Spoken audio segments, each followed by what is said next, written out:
going on, everyone? This is a Popcorn Heroes review of Love Life on HBO Max, an exclusive original series on HBO Max. So if you have HBO now, you have HBO Max. But if you have HBO Go, you don't have HBO Max.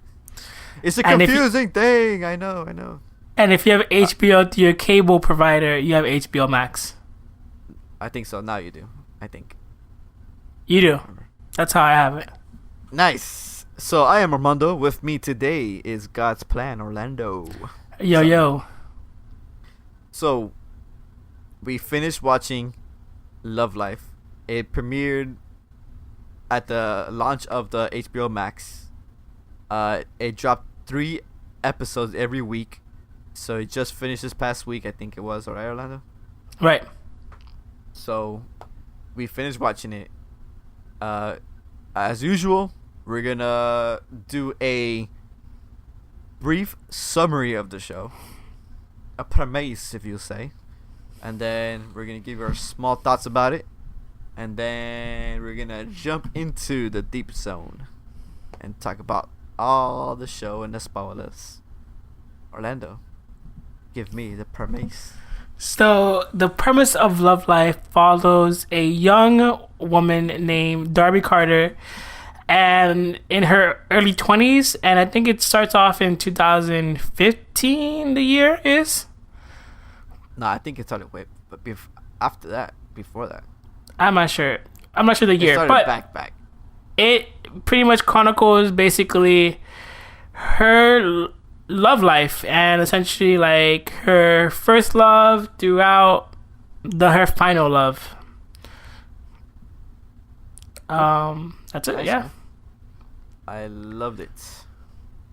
So Orlando, what did you think of it? Your brief thoughts, and 1 out of 5. I would give it a 4.5. I really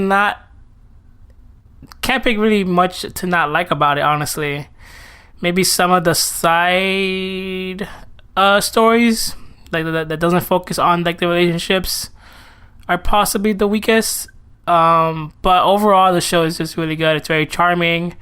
I think Anna Kendrick is in her best right now currently, like in this role. Like it's such a good fun show. It's fun seeing her like portray this character and just seeing her go through like the struggles of growing up and also finding love. So I thought it was very well done. Really enjoyed it. What did you think? I really like the show. I'm same with you. I'll give it a 4.5. I thought the acting was pretty good. I loved the way the story was framed. How it's like an analogy, not analogy. What is it? Anthology kind of series. I thought that was pretty cool.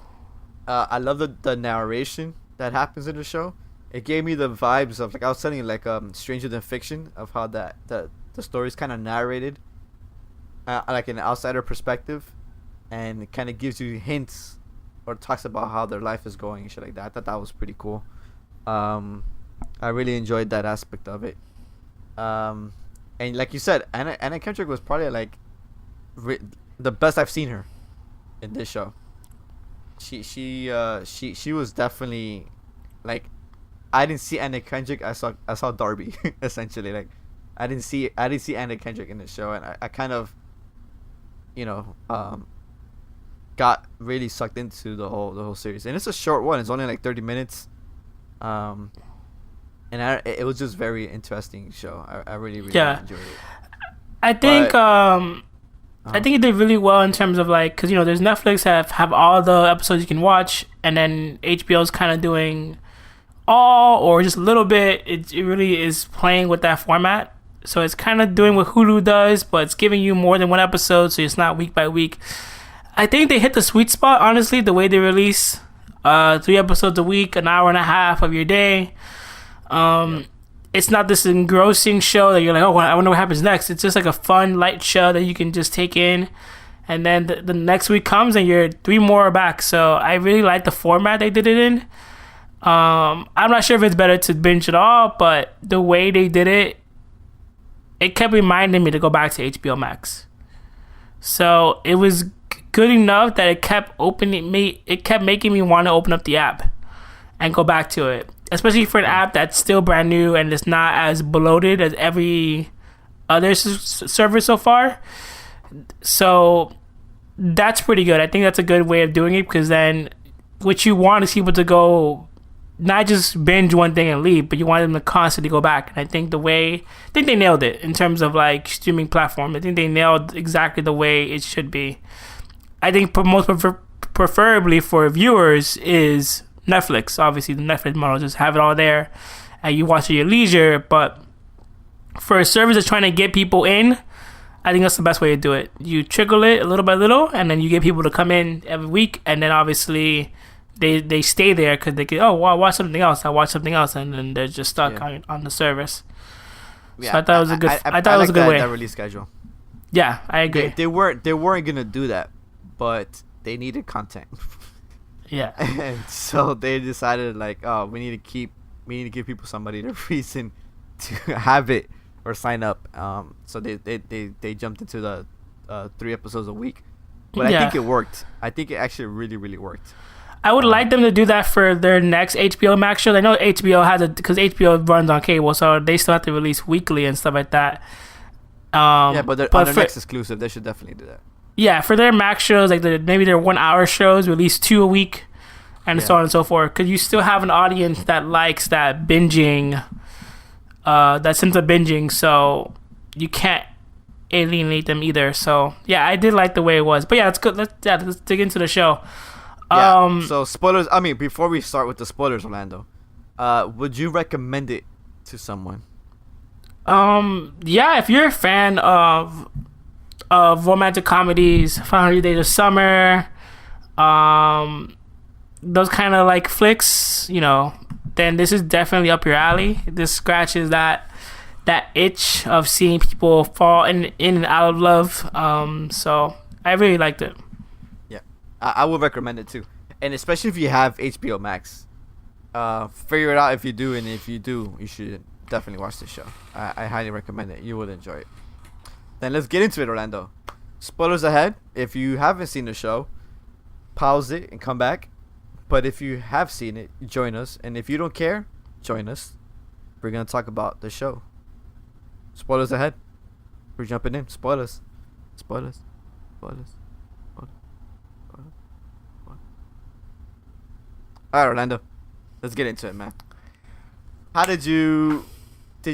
I guess let's start with the relationships, right? We'll start off with the first one. Did you like Augie? Yeah, I did. I did like Augie. And, yeah, I honestly, from all of her relationships, he's one of my favorites. Yeah, I really liked Augie, too. He's just very light, fun kind of guy. No pressure kind of dude, especially even in the first relationship, because they have 2 relationships in the show. And yeah, you could definitely see them like always having that chemistry and always having that that like banter together. And then obviously when they get back together, you just see like, especially Darby. Darby grew up so much in over the years that like Augie, the way he's always kind of been was the same. Like he's always been that way of like, yeah, free like in the wind kind of guy, like very chill man. So it's very plausible to see him grow up and be like, yeah, you know what, fuck the establishment and this and that. And you could see her being kind of different, like, yeah, fuck the establishment, but I need to make some money, and fuck the establishment, but also I can't just be smoking and drinking and having and just doing hookah all day, Yeah. So you can definitely see those characters grow up that way. It was definitely a relationship that made sense in their earlier years, and one that made sense for them not to be together in their later years. Yeah. Especially as she grew into her profession. I definitely agree with that. Like, out of all the relationships, this was the one I liked the most. And as the show kept going, I'm like, man, I wish Augie would have stayed. I wish they would have been together. And then when Augie came back, I'm like, oh shit, he's back. How amazing is this? And then seeing them together, I'm just like, this is terrible. Like they're completely different people from how they began to who they are now. And like you said, she did grow up a lot, but I think Augie did grow, but he grew in a different direction that kind of solidified him as a person of how he's all about these issues. And I think Darby didn't really. I think she was with it back when she was young, but when she got older, she wasn't. She cared about it, but it's kind of like it's not my everyday life, so I don't really care about it, you know? Right. So I think she's like the typical person of just like, yeah, those issues are important, but I just don't really care. Yeah. And you kind of see that with him because like he did actually, you know what, he did go the political route. So for him to actually, you know, he was career driven. He was like the political route. He was like career oriented, and then you find out like he quit all that, like, and then he traveled a bit with his ex girlfriend and stuff. So even though he came off in the beginning like very nonchalant kind of character, he did have like a slight drive, but it wasn't surprising that like he quit all of it because he always gave that like, yeah, you know, it's a job, I'm gonna do it, I'm really passionate about it, but also like, you know, when they were dating, they weren't really like, he wasn't really putting like terms on it. Like he's like, I love you, like we're boyfriend and girlfriend, but we don't need to say we are. Like he was this very chill kind of guy when it came to like their relationship. Yeah. So how he handled his relationship in the beginning kind of, you know, spoke a little bit about his character of like, you know, very easygoing kind of character. So the fact that like he kind of became that way, like, yeah, I'm cool with like living in a closet or whatever that living situation was. Like it made sense because it kind of went with like this shit, man. Yeah. It made sense with like his whole cool, like, yeah, we're together, we're not together, I love you, blah blah blah, we're boyfriend and girlfriend, but we're gonna say shit. I'm also moving, and you know, it was so like it all like the thing is like the Darby that we meet in the beginning and the Darby we meet at the end are not that they're two different people, but like she has grown, she has made some advancement. She grew up, so yeah, so and not that he didn't, it's just he just saw things differently. His priorities were different. Yeah, that's essentially true. Yeah. After that, she got with her ex-boss. How did you feel about that relationship? I actually liked him. At first, there wasn't really much. There wasn't really anything bad at first with them. He seemed like a nice guy. He seemed, you know, independent. Obviously they're different career paths. Like, I mean, their different like way of salary was an issue. Obviously, like not an issue, but an unspoken problem for Darby that like she, you know, like an insecurity. There we go, an insecurity that Darby had. And it shows that like their relationship wasn't really. There was nothing wrong with it, but it shows the insecurity. It shows how young Darby was to be in that kind of relationship. Yeah, she was. Yeah, it just shows that she wasn't ready for that kind of relationship. There's nothing was wrong with him. It was just like, you know, like one career wise, maybe we're not on the same level. But to his point though, he never really said anything about it. Like it didn't seem like it fazed him. I don't think it cared. Yeah, I don't think he really cared. But for her, she cared. And then for him to, you know, his broke up with his dad, and his dad died, and then like she gets pretty much drunk at his wake, and that wasn't a good look. That whole time period, I didn't kind of understood what was happening. Like, did he want her there? Did he want to spend time with her? Like, I think weird. I think around that time, that's also when like so the episode that we saw with him was like they went out with friends, and then he wanted to just stay home, and she was like, "Oh, don't be an old man." And he's just like, "All right, but I kind of am an old man and I'm tired, you know. So like there you felt their age, like you felt like their age difference. That was an issue. That didn't seem like an issue, but it was like something that clearly bothered him. That like I just want to go home and chill. Like I really don't want to be running around with like 20-year-olds and like, you know, doing this shit. Yeah. And I honestly think that like, yeah, he didn't want her there, and I think that's the right call though. Yeah, I think so too. I think honestly it's just like, you don't know anybody.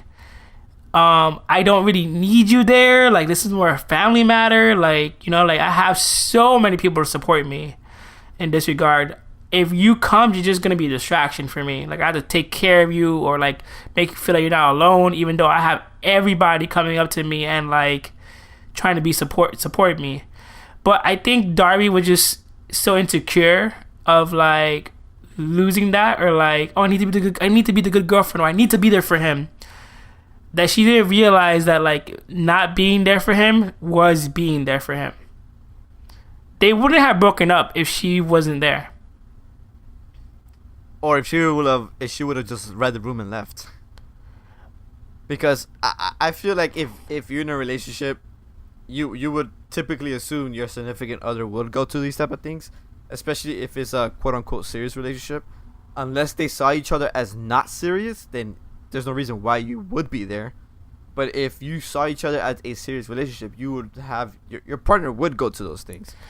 But I don't think like so. Yeah, no, I don't think so, because like even if it is serious, kind of like I said, like even if it is serious, it's one of the situations that the other, like, I don't know, man. I me personally, like I wouldn't want my serious partner to be in an area where like she, especially like if it's a close family member, that she doesn't know anybody. Like I just have to babysit you.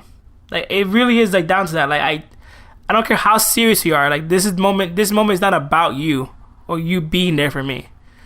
So like take yourself out of it. Like it's really about like I need to deal with my grievances, and you can be there for me when I come back. That's me personally. Like, and it has nothing to do with like our dynamic. It's just like, you know, unless you know my family intimately, like you know you're bound around them. But if you don't know them, like, yeah, you're right. Why? I wouldn't even want to do that to you. You know, like I wouldn't want to put you anyways. Huh? No one's gonna ask about you either way. Yeah, exactly. So like I wouldn't want to. If I was in a serious relationship with someone and she never met my family, I wouldn't want to put her through that. Like this is the wrong time for you to meet my family. Yeah, that's so true. You're right. So I think she was just so naive that like she was like, no, I need to be there. I need to be the supportive girlfriend. And I think she had just so much insecurities, like the money and like he's older than me and all these other stuff, that she was like, oh, I need to show up, you know. Yeah. And so I think if she didn't, I think the relationship would have lasted longer. Who knows if they would have been together, but the relationship would for sure have lasted a bit more longer. Yeah. And you saw that where like the ex came, and then the ex made a great toast, and the ex came, and the thing is like it makes sense for the ex to come. Like she dated this man for 11 years, and then married for one, so 12 years or something. Yeah, and so then she knew the family intimately, like, and she wasn't making jabs at the ex-girlfriend. She wasn't, you know, flirting with her ex-husband. She was just there as being supportive, and that's all he needed. He needed support. He needed people to understand the situation, and Darby doesn't understand the situation. She's never been through losing a dad. She doesn't know anybody there. Like it's not her realm. Yeah. You know? And then she got jealous and she had to make a speech as well. And it's just like, well, she was drunk at that point. Like, all right. Well, she started getting drunk because she was being insecure regardless. Exactly. She was just being insecure. Like, oh, I don't know anybody here. And like her ex-girlfriend's here. It's like, dude, like, this is one moment that's not about you. Yeah.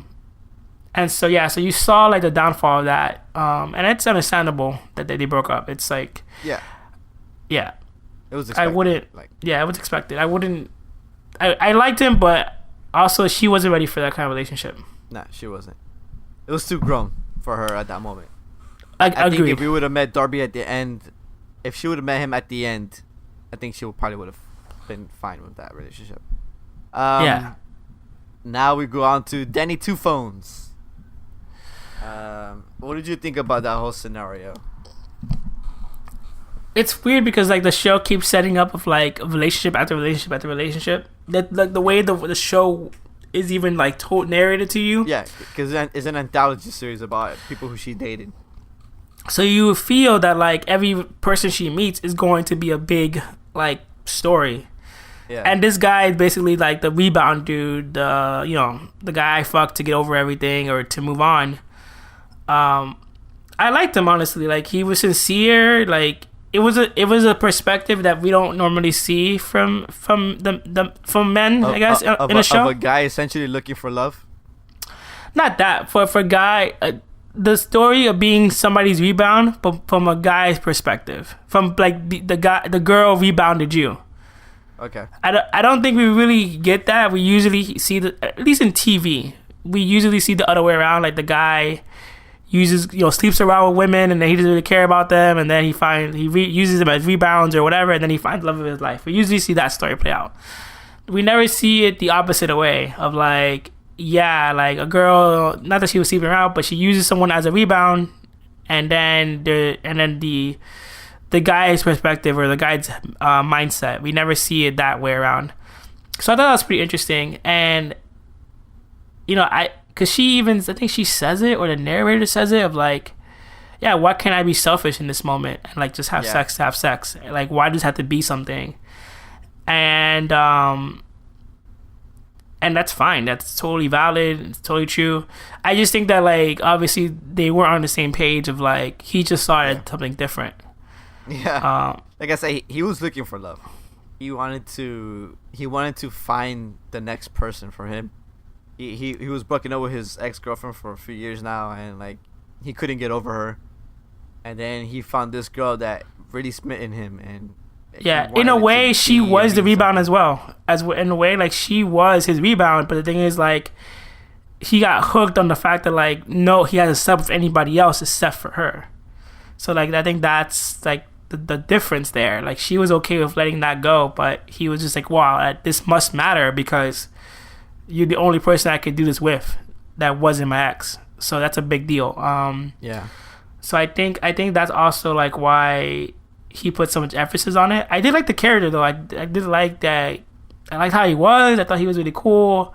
He was just a bit more not obsessive, but just a bit too much. He came on too strong.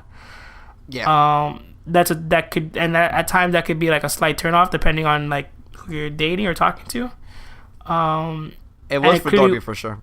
Yeah, because they were on the same page. Like she thought like, oh yeah, I'm gonna fuck this guy and he's gonna have a good time. I'm gonna have a good time, or we're both going to walk out of this okay. But the minute like he showed like signs of like obsession, she was like, oh wait, no, this is not what I wanted to happen. Yeah. So yeah, I liked him. I liked his vibe. Yeah, it was a decent guy. Next up, we have the Magnus Lund, the guy. This guy I did not like at all. From the moment I met him, I didn't like him. Yeah, no, I didn't like him either. I just didn't know how much problems he had until like it started coming up of like, yeah, he's massively in debt. He's a liar. Like he's just, yeah, it was one of those things where like I always tell people that you know as much as you want to know about people sometimes. Like, you know, like people don't ever really fully open up. Like people are one way with you and one way with somebody else. And he was definitely a person that like, he seemed cool like on the out, like at first, and then you realize, nah, there's something else going on here. Like, and there was like little inklings of like, yeah, I have some issues, but you never thought he was gonna be like this manipulative person, this person that lies and is like has gambling, like not gambling debts, has like debt problems. Yeah, you never thought he was gonna be this bad. So I didn't think. Yeah, go ahead. He lived by appearances essentially. Yeah, that's true. Yeah, exactly. Like he was so buttoned up and he looked so well. Yeah, that's definitely what it was. I just didn't think she would stay that long. Yeah, I didn't expect that. Like, I thought when he proposed to her, I was like, this is Darby's out, but she dug in instead. Um, Yeah. and I think, but to be honest with you, I think she needed that. Some weird way, that relationship helped her grow. If it wasn't for that, her idea of a beautiful ending, a happy ending, would have still been in there with her if it wasn't for that relationship. I think that relationship helped her grow up, essentially. I guess maybe. I just didn't think she would have gone that route, just for the simple fact that like she's dated decent men. So she's dated Augie, she dated like her ex boss, like she's dated decent men, and so she knows that there's better.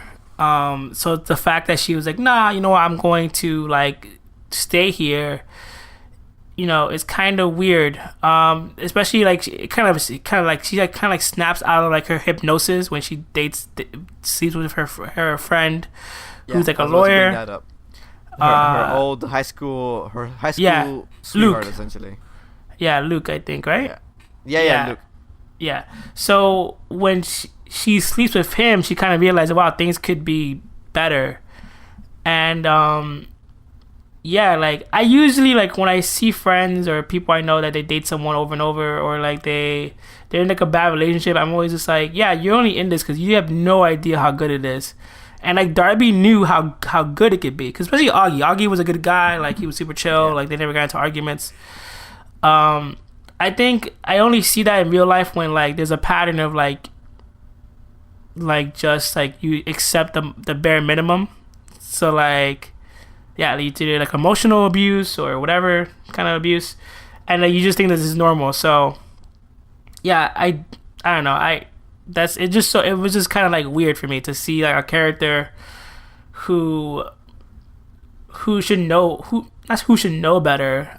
Who I thought would know better. That's all. Who has experienced better, essentially. Right. Exactly. Because like, yeah. I mean, like even for me, like for example, like I wouldn't, like I was with someone for a very long time, so like it would be crazy if I dated someone who was like abusive emotionally or something, or like was mean and like super like just terrible. Like that'd be weird, because I'd be like, what the fuck, I know what good is. I don't need this shit. You're going back instead of forward. Right. Exactly. So yeah, I just found that when she cheated on her husband with her high school sweetheart. I mean, yeah, that was fine. Like cheating doesn't always have to be a bad thing. It can literally be like a wake up call, and that was a wake up call. It wasn't really about the cheating. It was just like knowing that like you deserve better. Yeah, like I saw it too as that. Like for her, it was essentially her snapping out of this bad relationship and realizing like, oh, I can't be this anymore. Yeah, and it helped her do that. Essentially, break it off. Yeah, cheating doesn't always have to be like this. That's this thing that we do for like it's a sign that she's always a sign that there's just other problems in the relationship that are not being addressed, and then this is an outlet for it. That's it. Like that's usually what I think it is. So yeah, so it's always a sign that there's other issues here that need to be like ironed out or not fixed, and just move on. Yeah. So I thought go ahead. No, go ahead. So yeah, I thought it was fine that she cheated, and I thought it was fine that that's what she needed to wake up. So yeah, I agree. Did you like the episode where they took her back to her high school? Nah, that's when I'm like, you know what? I don't really need these kind of episodes. Yeah. Like the one-off episodes, I don't really. It was essentially showing you how she started in that path. Explaining her trauma, essentially.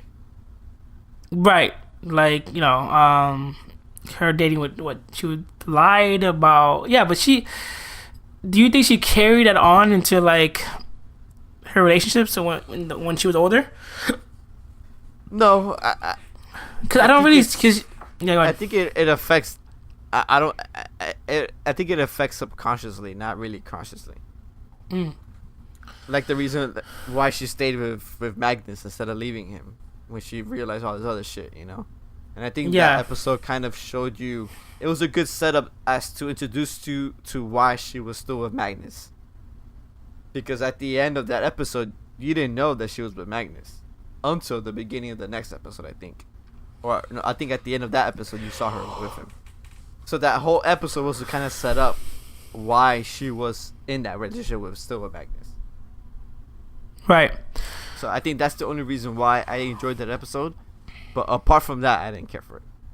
I think what that episode does, what the previous episode did with the older gentleman that she dated, I think it just shows that she just has her insecurities. That all the episode kind of showed. The one where she was a kid, that's all it showed me, that she just has her insecurities. She has her doubts. She wants to be like loved. So it kind of just showed me that more. That's it. That's all I did. It was something that I already knew, like that she was gonna like, like, okay, I guess this is what, someone proposed to me, like this is why this I must do this because this is all I ever wanted. That's what I wanted. Yeah. Right. Yeah. After this, she ends up getting divorced from Magnus, and she goes through. She gets her appendix taken out and all that stuff. So this is when the show starts kind of opening up different aspects of people in her life. You get to see her mom more now, and her relationship issues with her. You saw her friends' relationship kind of tear apart off of this too. So how do you feel about like how it goes from here? I guess I was more interested in the friends storyline, the mom storyline. The mom storyline I didn't really care for. It just kind of, the mom storyline kind of drives it's like the driving force of like, yeah, you can get married and you can have these kids and things might not work out and like whatever you think about the future, like, but things might not play out the way you want them to play out, essentially. Yeah. And yeah, so that's kind of like what the mom storyline kind of showed. Like, you don't need a happy ending to be happy. To be happy, because the mom was trying to work on her happiness, even though like she clearly had some like missteps, Yeah. So that kind of what that was trying to say to me, at least, that like, hey, yeah, I'm divorced, I have my kids, but I'm trying to like be better. I'm trying to be happy. You don't need X, Y, and Z to do that. I think that's what the mom storyline was trying to do. Yeah. As for like her friend Sarah, yeah, and let's her talk about her friend, because we've seen that relationship throughout the entire season, of how stable I guess it was at the beginning, and how it drastically fell apart at the end because they were on two different aspects. So yeah, I think that's also a good like representation of like, be careful what you wish for kind of thing. Like, you see this dynamic with her friend, her boyfriend, and you think, wow, that's what I want. But it's like, is that what you want? Because if you're not with the right person, it might not mesh well. And then you clearly saw that they're just two different people. One clearly like maturing into what they want to do in their life and in their future, and one kind of like stale, still wanting to do the same things that in their early 20s and still party and stuff, and the other person not really wanting to be that way no more. I thought Sarah's way of being was really selfish, because she kind of knew it, for a long time she didn't want to be with Jim, I think his name was. yeah. So I thought it was very selfish for her to stay that long. Yeah, even like the aunt or grandma told him. Yeah, the like, aunt hey, was just let him like, go if you don't love if you don't him, want. leave him. Yeah. Like, it's, yeah, and that was kind of like, there were just so many moments where she was just like, yeah, I don't know. I just thought that, yeah, it was kind of messed up for her to do that, but I also think that like, them breaking up was the right thing, because they just weren't good together. And I think their breakup what is just like another thing that kind of led her to get better. Well, she fell apart, and then she got better. Right, but I don't think she would have had that without him breaking up with her. Yeah, that's true. It seemed that like he kind of like not enabled her, but he kind of like just let her be. Like he didn't really like do things with her, but he just let her like coexist among him. And by doing so, like she just thought like, yeah, my behavior is Jim is around, so my behavior is fine. Like, like even though Jim doesn't do it with me, or he might live somewhere else, the fact that he's with me like says I'm all good. The fact that I think that he left was like a wake up call for her, like, oh shit, I don't have my shit together, or I clearly have a drinking problem, and such and such. Yeah, that's true. So I think that at the end of the day, like they needed to break up at the end of the day. Like even if like he loved her or not, she needed that breakup. Do you think they were a good relationship to begin with?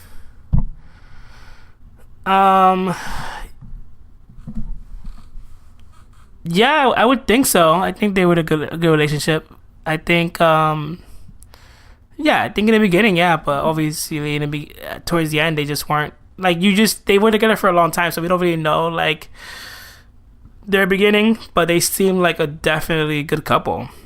Like they seem like a fun couple. Like they seem like they had a good time together. They just grew apart. It happens. Yeah. One was growing up, like you said, one was just staying the same. Someone else was growing up. Two different headspaces, right. Two different levels. It was bound to crash essentially. After this, we get Augie again. Augie comes back into her life after Darby meets him again at Jim's Thanksgiving. So they start dating, and at the end of this episode, you find out that she's not happy with Augie. Augie agrees with her. He's like, "Yeah, we're not working." That was a pretty fun breakup they had, and then essentially she tells him that she's pregnant. So how do you feel about all that happened? Yeah, like we talked about in the beginning, like in the beginning of the episode, them being together didn't make sense. And I think what was refreshing about it was like she was kind of scared to tell him, but also excited to tell him, as if she knew that like, all right, we might not work out in terms of like a partnership, but I know you would possibly be a good dad, and I want this kid, and I want you to know about it. So she was kind of like, because she kind of said it like in a playful way. She even said, I have good news. Like the bad news, we're never together, but the good news is that we're having a baby. So I think she knew extensively, like, yeah, me and Augie might not work out, but he's definitely going to be a good dad. He's definitely going to be around, which is great. I mean, honestly, that's like, for this scenario, the best you can hope for. Yeah, and he was the best person she could have fucked up with out of everybody that she dated on this show. Essentially, yes, yeah, for sure. Yeah. I also like after that, the next episode is they have the baby and they're going through the co-parenting and like her life as a busy working mom and a single parent. What I did like about this episode, of the last episode essentially, was how they showed how they were trying to teach the baby to self-soothe and so they could sleep at night. I think that's something that you've never seen before on TV. I don't think so. Of how parents try to teach their kids to self-soothe, and I don't think a lot of people agree with that, I guess you can say. It's tough, for parents to let their kids cry, essentially, to learn how to self-cope with shit that's happening to them. And I think it was just nice seeing that happen on the show. Something I've never seen before somewhere else.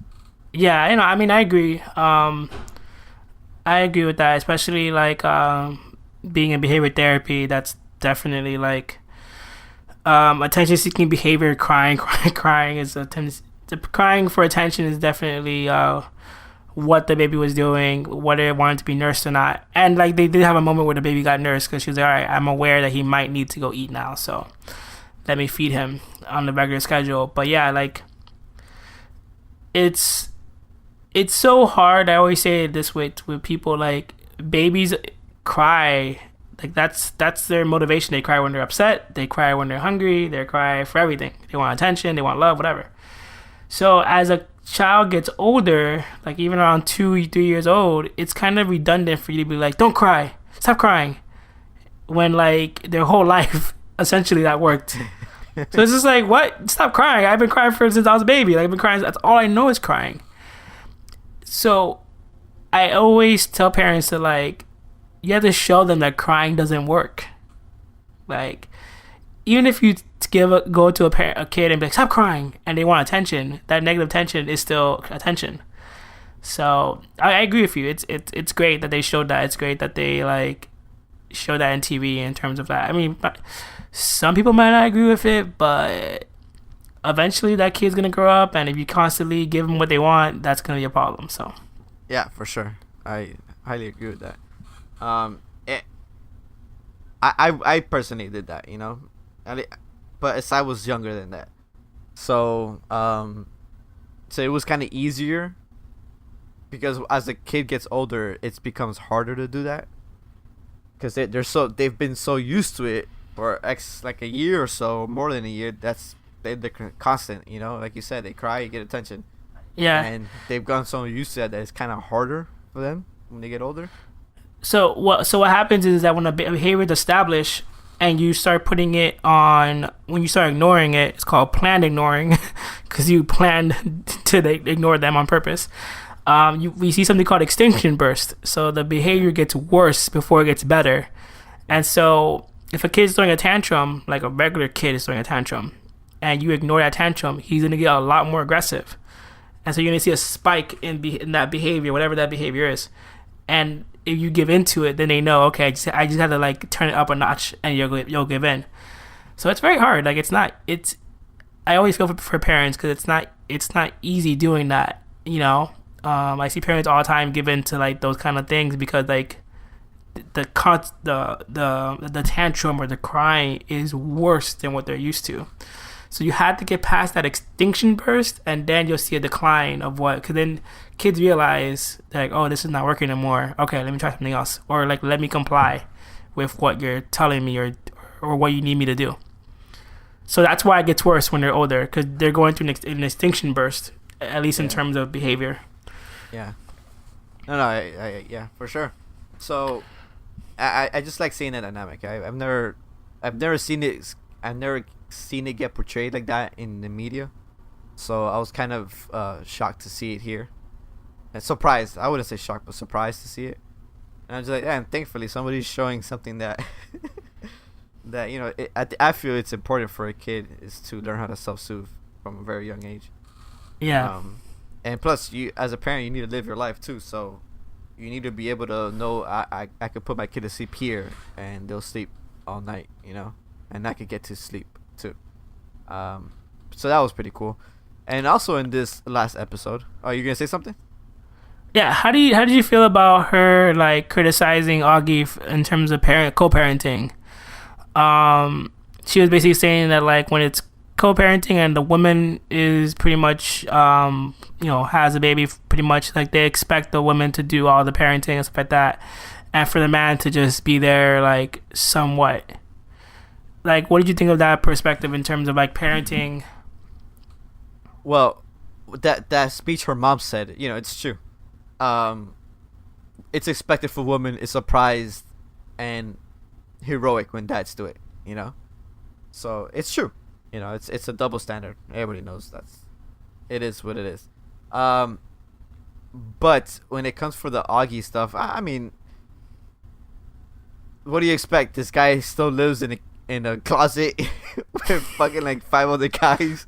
Like, I wouldn't want my kid to go over there. Like, so that's an expected. I mean, that's an expected thing. Like, I wouldn't. It seems like he is around and he's there for her calls, and like he's quote unquote attentive to when she needs him. But I personally wouldn't want my kid sleeping in a fucking closet with 5 other strangers. You know, like. So, I don't know if that is a, she's complaining about Augie in the sense of he's a bad dad, or complaining that like he needs to get his shit together so he could have this kid more. You know.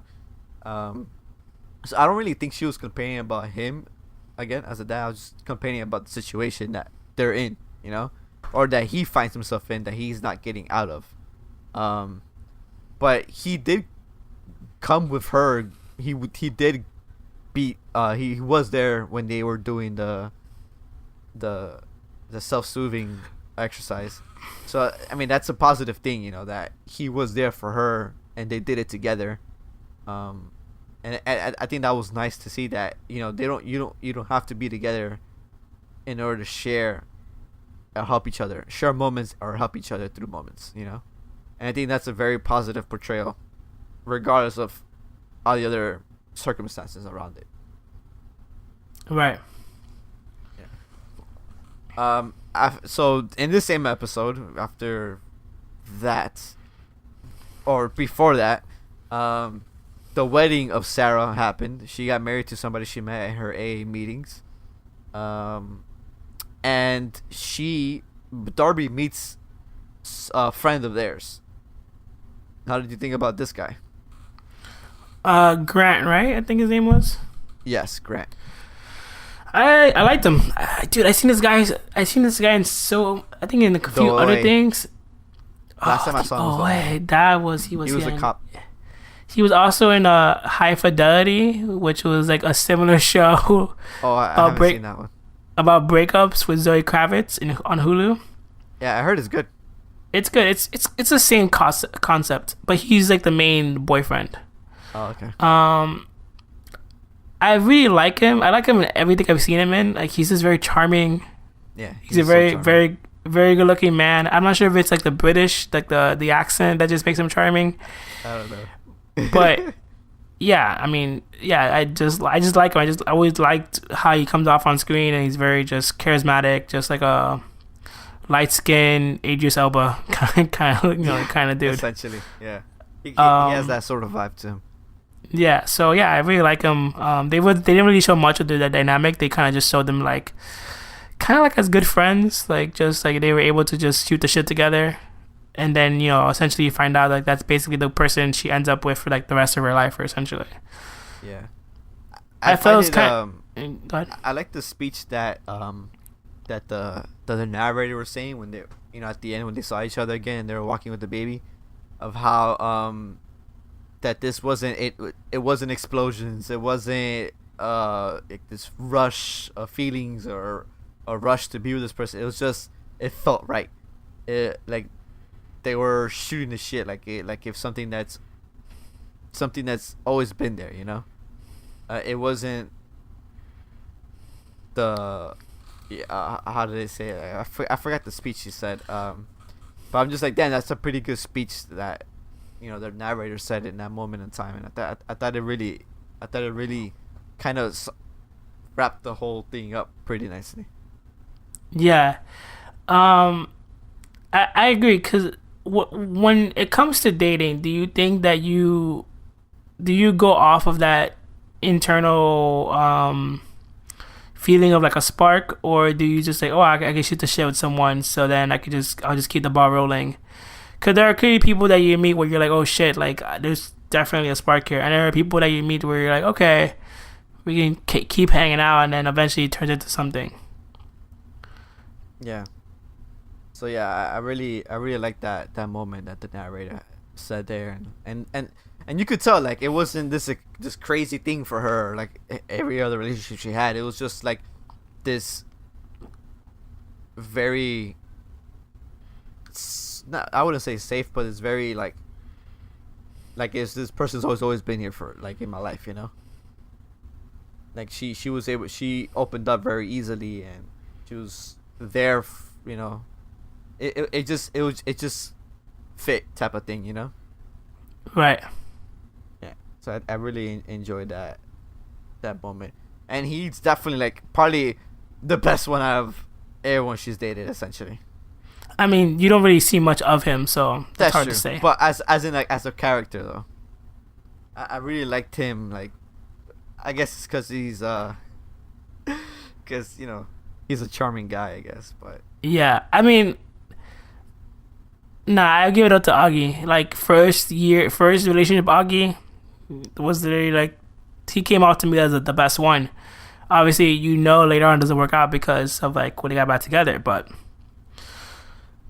you just don't know much of this guy to know the dynamic. But clearly, they're endgame, so yeah, obviously they're the best match for sure.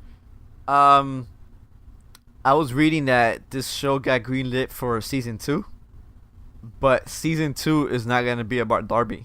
It's gonna focus on someone else.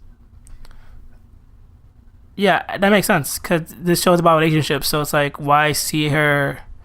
It kind of ruins the magic if you kind of see like their relationship after that, in terms of like, oh, they have to work things out, and no, they're forever. So why bother? Why bother watching them get to that point? Yeah. They say that she will pop up somewhere in the season, but that's like a cameo or whatever. But the next season is not gonna be about her. Yeah, that's fine. It shouldn't be. Yeah, I think that's pretty cool. Yeah, it should definitely be about like different people, and then obviously like you can do like episodes where you might see the next, like the previous season person, and like their love life, and like, oh yeah, everything's at the end of the day, like if they show Darby, it depends. Like, are you showing Darby before this guy? Could that be interesting? Yeah, that would be actually really interesting. I would like to see that more, because then it's just like her happily ever after. So just more of her, like just her just not having that would be kind of cool. Another like introspective, like in look into her life before Grant, essentially. Yeah, for sure. I liked it. Any last thoughts, Orlando, before we wrap this up? Nah, good show. Really liked it. I think you guys should all check it out. Yep, I agree. It's pretty good, and I enjoyed it very much. So, hope you enjoyed this kind of review discussion about Love Life, HBO Max's original show. Let us know your thoughts about it, and if you liked it or not. Till next time. Later, guys.